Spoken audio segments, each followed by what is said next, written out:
السلام عليكم. اليوم نشوفوا مع بعضنا طريقة إعداد سلطة مشوية، طريقة سهلة جدا تحضر فيسع ديما نعملها. معناها فيسع متحضر اللي ما تشدش الوقت، من غير كانون نعملوها على الطاجين الحديد على الغاز.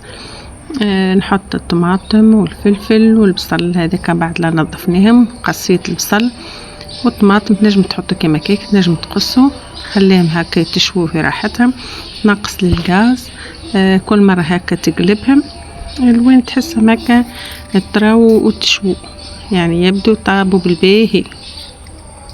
في الأخير تزيد سنينات ثوم، وقت اللي يحضروا الفلفل والطماطم والبصل نزيدوا سنينات ثوم يعطوا بنة ثانية للسلطة، خلوهم يتشووا شوي ونطفوا عليه.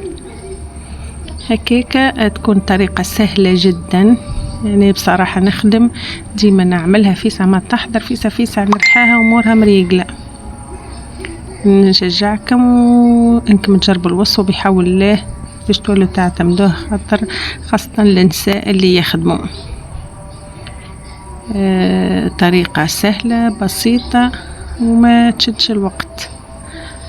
من بعد لا تشوى السلطة متاعنا بالباهي نحضروا السر في رحيانها اني باش نستعمل الهشوار. نتصور كل بيت فيها هشوار سهل ياسر. نحضروا الهشوار متاعنا، نغسلوها ننظفوها ونحطوا فيها السلطة متاعنا. من بعد نقشروها، نحو منها البلايص المحروقة شوي ونحطها في الهشوار. طريقة سهلة في ساعة تحضرنا الصباح ديما نحضرها سلطة. ما ريقلت فطور الصغار، ما طيبت القهوة، ما غسلت الماعون وكل شيء، نحطهم هكا في ساعة على الطاجين هكا على الغاز في ساعة شو، خليهم يبردوا شوي. نحضر الهشوار ننظفهم من القشرة المحروقة وكل شيء ونحطهم في الهشوار، ندورهم ضريبة ضريبتين تجينا سليطة مشوية شيء كبير. هذه السلطة متاعنا خليتها تبرد كما كنت نحكي لكم. من بعد ما تخسر عليها كانت نحيلها شوية هكا البلايص المحروقة وكل قشرة كما تعرفوا السلطة المشوية متاعنا السلطة التونسية. أما هذه بطريقة سهلة جدا، جربوه بحول الله تعجبكم. ديما في رجداركم تلقى فيه سلطة مشوية وتحل لكم لمجات الصغار. مشكلة لمجة الصغار سلطة مشوية عليها شوية تن وإلا طريف عظام هكا تقليهم شوية زبدة وتحطهم عليها، ما راح يجي شيء كبير. كيما تشوفوني هناك فاش نظفتها حطيتها في الهشوار دورتين بالهشوار تجينا شيء كبير. ما نكثروش الرحيان ياسر باش ما تجيناش رطبة برشا. نتبعوه نعملوا ضريبة ونشوفوا وقت نتحصلوا على القوام اللي حشنا به، ما تكونش يعني رطبة برشا، تكون هكا فيها الفتفات نتاع السلطة المشوية باش تعطي النكهة. وصدقني جربوه سهلة ياسر وبسيطة ما تشدلكش الوقت. وانتم تتفرجوا في الفيديو أعزائي المشاهدين لا تنسوا الضغط على زر الإعجاب والاشتراك حتى تصلكم وصفاتي يومية سهلة وناجحة. كما تشوفوا هذه السليطة متاعنا ريحتها دي في لحظة بصراحة نعمة كبيرة ياسر الهشوار، بس خاصة السلطة المشوية. بصراحة حلت لي مشكلة السلطة المشوية شيء كبير.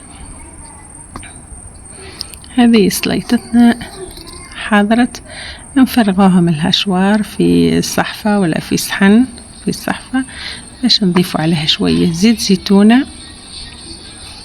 هي تحب الزيت زيتونة ياسر، نزودوا لها شوية زيت زيتونة ونزيدوها السر في البنة متاعها طريف تاب الكروية شوية كما تشوفوا. كما حطيت طريف ملح نحركوها بالباهي ونخلوها تبرد تجينا شيء كبير. هذا الزيت نضيفه من الاول ولا من بعد التاب الكروية والملح نحركوها بالباهي بنينا شيء كبير. بالنسبة للسلطة المشوية ديما نحاولوا نقصوا من الطماطم، ديما الفلفل والبصل يكون أكثر، والثوم تحب الثوم ياسر، وشوية نكهة بالكروية، شوية ملح وشوية زيت زيتونة، شيء كبير. وأحسن حاجة لمجة الصغيرات راهي تحل لك مشكلة بالبداية. ديما في فرجديرك حط فيه سلطة مشوية تتهنى على ماكلة هكا نظيفة وبهية للصغار، خير من اللمج متاع الشارع. وبطريقة سهلة صدقني، الصباح تبدأ في الكوجينة في ساعة تحضرها.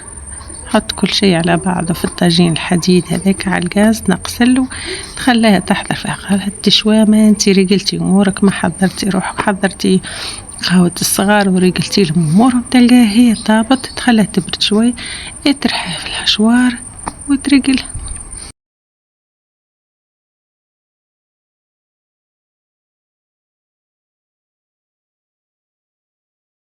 هذا يصحين السلطة المشوية بتاعنا. التزيين كما تحب انت، تزيدوا عظام، تزيدوا التن كما تحب.